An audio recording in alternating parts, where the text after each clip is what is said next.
Hello everyone and welcome to another casual review. Today I'm talking about Final Fantasy IV Pixel Remaster, or that's Final Fantasy II for you old-timers. The reason I say that is the real Final Fantasy II and III did not make it into the Americas until much later, and so this was actually like the second Final Fantasy game to come to the Americas initially. However, now that I'm saying this, I don't think I've ever actually encountered anybody in real life who still considers this to be Final Fantasy II. I think at this point we all understand that this is actually the fourth installment of the Final Fantasy series. Out of all the Pixel Remaster games that I have played up to this point, this is the most character-driven one. That being said, there will be some spoilers in this casual review just because there are like so many story beats that I want to talk about. Our story revolves around main protagonist Cecil, or maybe his name is pronounced Cecil. I like Cecil better though. Cecil is under the service of the Baron, and the Baron wants Cecil to go forth and steal all the other crystals across the land. Cecil is definitely getting his doubts about the Baron, but these doubts are cemented after he destroys this town. He basically sets it on fire with his buddy Kane, and there we meet another main character named Rydia, a little girl whose mother you basically just killed. And the really cool thing about this game and its characters are the characters are always constantly joining your party, leaving your party. You think they're dead, and then they're not, and then they go in a coma, and then they wake up and they resurge. And so it's like you have the pain of getting attached to some of these characters and building them up, and then they end up leaving your party, and then only to get that joy from reuniting with these characters later on. So Rydia, basically you end up losing Rydia on a ship, and she ends up getting like devoured by the Leviathan during this big shipwreck, only to find out later that she was actually transported to the land of summons, where time passes differently than how it does in your world, and so she's like all grown up now, and she's like this really powerful black mage and summoner, and summoners are probably my favorite class in Final Fantasy, despite their usefulness fluctuating from game to game. And then there's Kane, the other character that I've already talked about, and he's just like brainwashed, and he's constantly betraying you and then rejoining your party and betraying you. You got the love interest Rosa, which is kind of like the damsel in distress at first, but then she becomes like your main white mage. Another favorite of mine, there's Palom and Porum, who are basically like this black mage and this white mage, who are kind of like comedic relief, but then you end up in this booby trap where the walls are going to crush you, and they turn themselves into stone to hold the walls open. And then like for the majority of the game, you're passing through this hallway and you can just see them in stone form, and there's like nothing you can do about it except appreciate their sacrifice that they made for you. The Cid in this game also joins your party. I find him combat-wise to be fairly useless, but he is a very useful mechanic that can obviously supply you with like airships and things like that. You got a bard named Edward, you have a monk named Yang, you got like this womanizing prince ninja named Edge who's in love with Rydia, but his parents got like mutated, and then you have to fight his mutated parents. There's this mage that you meet pretty early in the game named Tella, and he's like this legendary mage, and he's super angry at the bad guy because the bad guy killed his daughter, and so he's learning this super powerful spell called Meteor to kill the bad guy, but he knows in his heart that Meteor will kill him if he casts that, but he doesn't care because he's so bent on revenge. And so like all these characters have their own stories and motives, and that constant reuniting with them and them abandoning your party, it's just like this constant ebb and flow of joy and sadness. Obviously this type of storytelling and party building does not lend itself well to how Final Fantasy III tackled parties. I mean, you don't really have like that level of customization in terms of like jobs. You can't choose what your characters do. You can't choose if Cecil is a Dark Knight or not. You can't choose if Rosa is a white mage. You can't choose if Rydia is a summoner.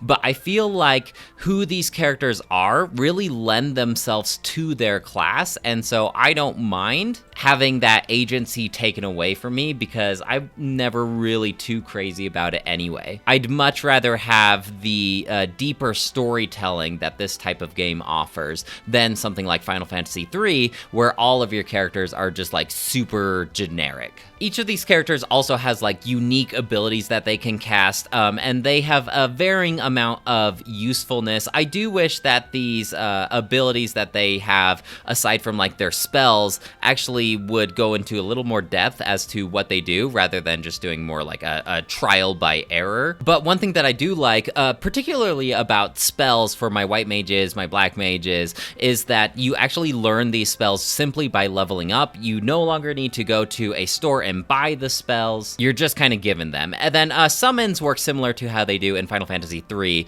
especially like the late game. You defeat the big bad guy, you defeat Leviathan, and you learn the Leviathan spell. You defeat Bahamut, and you learn the Bahamut spell. I do kind of wish that I had a dedicated black mage and a dedicated summoner, rather than having to choose what type of spell I use for Iridia, but that's not really a big deal. As far as combat goes, there's a different level of strategy in this game that hasn't been in the other games, where the enemy sprites will basically like change depending on how you're supposed to react to them. Like in some instances, like at the beginning of the game, you fight this mist dragon, and when the mist dragon turns into mist, it's actually like in your best interest not to attack and just defend or heal up or whatever.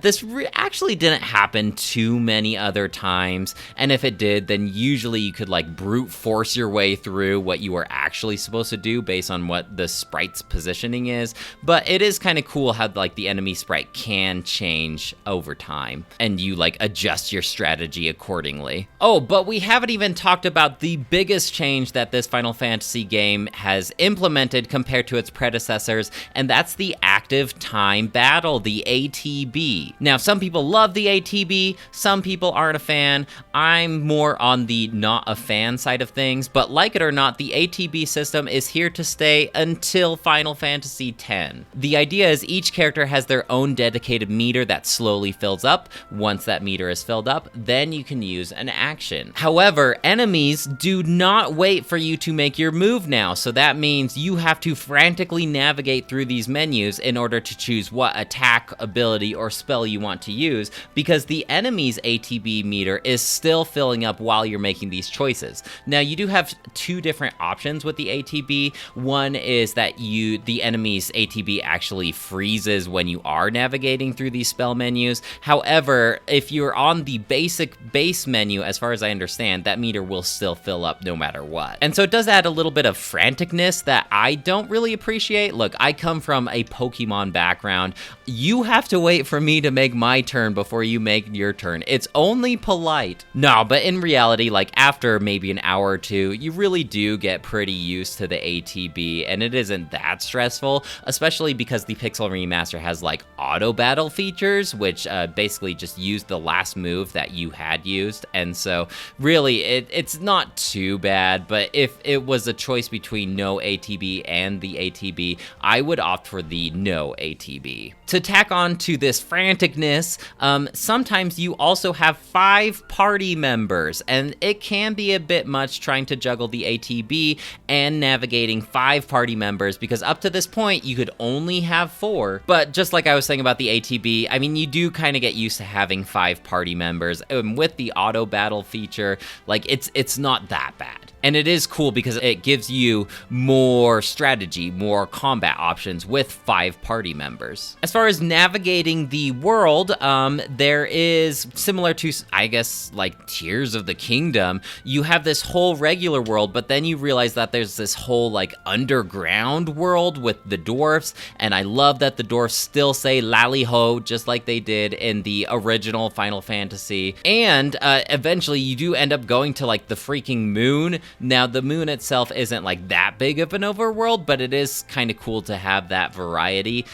Navigating your vehicles to navigate across these lands can get a little tedious, because like the ship that can go to the moon cannot go underground. But because the game itself is fairly linear with only a couple different side things that you can explore, you really have little reason to backtrack, assuming that you explore every possible area that you can whenever you get like a new vehicle. there's this one specific place that I want to talk about that's pretty annoying, and it's called the Magnet Cave. And in this Magnet Cave, you can't have any equipment that could be potentially magnetized, and so really, like, you end up using like a bunch of wooden equipment. Now, in theory, it is kind of cool because it like mixes up the gameplay, but I find it just pretty annoying, especially because I'm a big abuser of the optimization system, where it just automatically puts on all the best gear. This optimized system does not take into account the Magnet Cave, and so you kind of have to like go through and try to decipher, like, okay, is this wood? Is this metal? Is this going to be magnetized? I don't know. It's kind of like trial and error, like equipping items. It's not like a super huge dungeon. None of these dungeons are super huge, except for a few exceptions, like the very last dungeon, but it is still like something of note. This game introduces black and white chocobos as far as I understand. I don't remember encountering these creatures in previous Final Fantasy games. Black chocobos you can basically like fly on basically like you would an airship.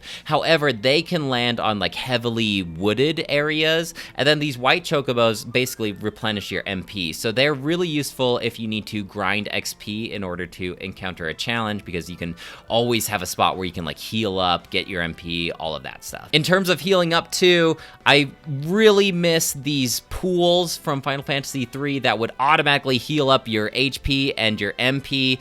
Tents and cottages are back, and then how they like navigate going through these dungeons is there are these certain special points, usually it's like right before a boss of the dungeon, where you can use the tents and cottages inside the dungeon. It is a fairly linear game. I mean, dungeons might have a couple hidden passageways that you can go find like extra loot, but as far as like navigating these dungeons, you really don't need a walkthrough. And even as far as like the overworld went, like where are you supposed to go next, what are you supposed to do next, I really didn't need like any kind of walkthrough. The only time that I did is just to make sure that I have acquired like all the summons, and then there were a couple bosses where like the sprite would change and I didn't know what it wanted me to do combat wise when the sprite was changing. Other than that though, the game is fairly straightforward compared to some of its predecessors. I liked the antagonist in this game. I felt like he had more of a presence compared to the antagonist in Final Fantasy III. For most of the game, you will be rising against this character named Golbez. And I feel like even Golbez, even the antagonist, has a pretty cool character arc alongside all of our heroes that we play as. But this game is just like all about storytelling. It's all about the characters and their growths and motivations. They have like these staged combat situations where you can't do anything, but you're like watching these two characters duke it out and just seeing how they would fight against each other, which I think is interesting. I also think that it's interesting that they kind of build off of the idea of Final Fantasy III with this like dark crystals from the dark world. I mean, they touched on that a little bit at the end of Final Fantasy III, but it really wasn't like a major part of the main story. But this game, it definitely is. There is like a dark world with these crystals that you have to acquire. I'm also not going to say like too much about the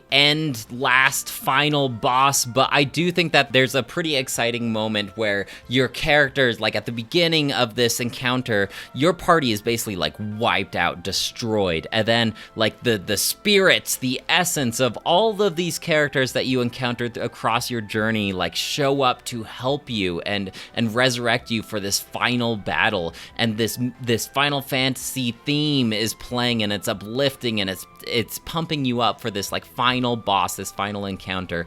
That being said, this final boss was freaking tough, and I definitely had a moment where I decided like, okay, clearly my whole party is getting wiped out in 2 giant spells. I'm gonna need to go back and grind. And so that's exactly what I did. And then I was finally able to overcome this challenge. But like seriously, he would just throw these AoE massive damaging spells to you that would take the majority of all of your character's health. And if you get hit with 2 of these AoE spells before you have time to heal up, like, I mean, it's probably game over for you. It didn't take me that long, though. I mean, by the end of the game, I think my total file said that it took me 13 hours to beat this game, which really isn't that long at all. And it just means that by the time you do overcome this final challenge, it feels all the more better. There's just so much noteworthiness about this game. I can definitely see why it still remains in a lot of people's top Final Fantasy game. The music is great, the visuals are great, the summons are cool, spells are awesome, the story, the characters. I mean, I could go on and on, but it really is one of the better Final Fantasy games. Overall, I think I am going to give this one a 5 out of 5. It still resonates with me from the first time I played through this game, and this playthrough just solidified how much I do enjoy Final Fantasy IV. Well, guys, that's it for me. Let me know if you have any questions or comments about Final Fantasy IV Pixel Remaster, and I'd love to hear what you have to say. Otherwise, I'll talk to you later. Bye!